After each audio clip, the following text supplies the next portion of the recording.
Here's a really great hip stretch and strengthening exercise inspired by a knees over toes guy and with a little bit of a modification in addition. So you need something that you can put your leg up on. This can be somewhat high like a stool. It can be lower like a table. It could be much lower like a block. But the main thing is that the lower you go, the more challenging it gets. And the higher you are, the easier it is. Now you do need to have balance. Make sure that there's nothing around you that you might trip and fall or fall into. So assuming all that, you've got some good balance, you got a leg up, it's pretty easy to stay here. Want to keep your heel down and let your knee come forward. Now we'll spend a little bit of time here with a couple ideas.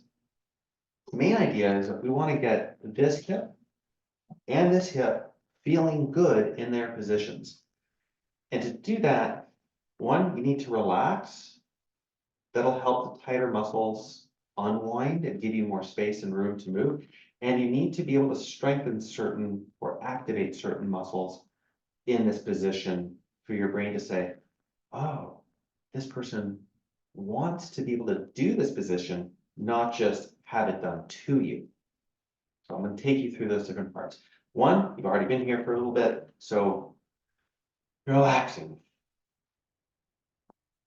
The second thing is here, you can see I've got my forearm, my elbow on my knee. I'm not bringing my belly or my chest too many. So what I'd like you to try is if that's comfortable with however high or low you are, something goes on your knee, and then try to push your knee up into your arm, just a little bit, like 5%. The bottom hip is going to get active, and the top hip is going to get active too. Now, the thing is to hold this for a little bit of time, 30 seconds to a minute, 2 minutes. But for right now, let's just do about 5 or 6 breaths. That'll get us to 30 seconds to 60 seconds. Enough for our brain to start to understand what we're trying to do.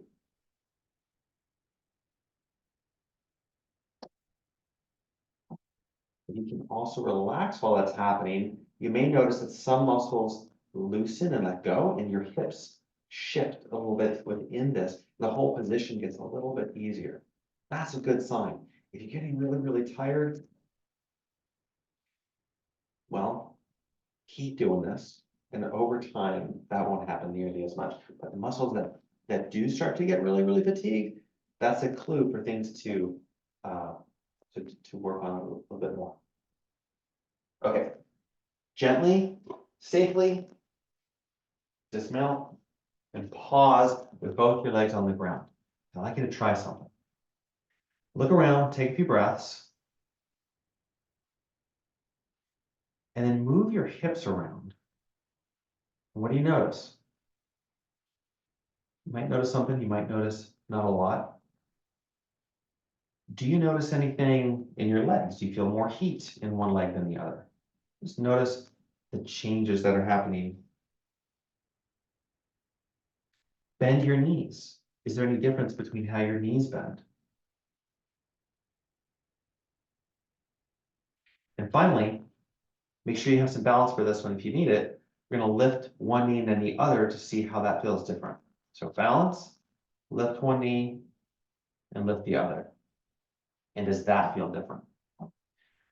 Let's try the other leg now. So get the leg up, find your balance. Take the next few moments to lean in a way that lets your knee come forward. And breathe.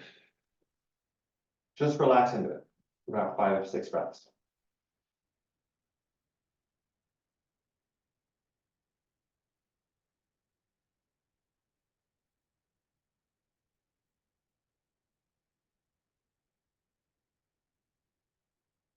Then, with your forearm or your hand touching that knee, gently start to push the knee up into the arm, about 10% of your effort.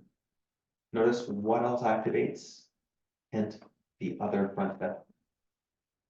Make sure you can breathe all the way in and all the way out.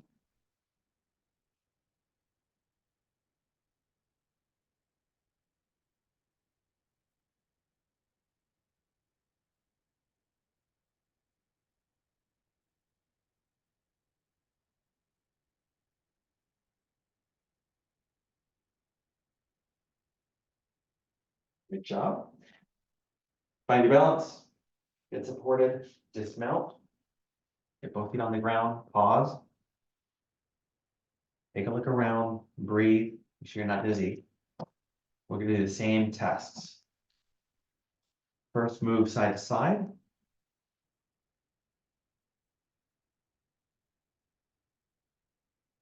And second, bend your knees. And third, with balance, test one knee and then the other as you lift. Okay. So given those tests, you can notice, is one side weaker? Is it more difficult after you've done both sides? Does one side need more work? Does one side feel better? Given what you feel, you now know what you need to do a little bit more of, and I recommend doing this exercise every day for a while until it gets boring or you need some extra challenge. And the main thing to do for challenge is start lowering the support until you're doing a lunge all the way down to the ground and you're able to hold. This would be a much more challenging hold for 1 minute. You can't see it, but the knee is off the ground. Just like this, but lower. You don't ever have to get there. The main thing is continue hip mobility.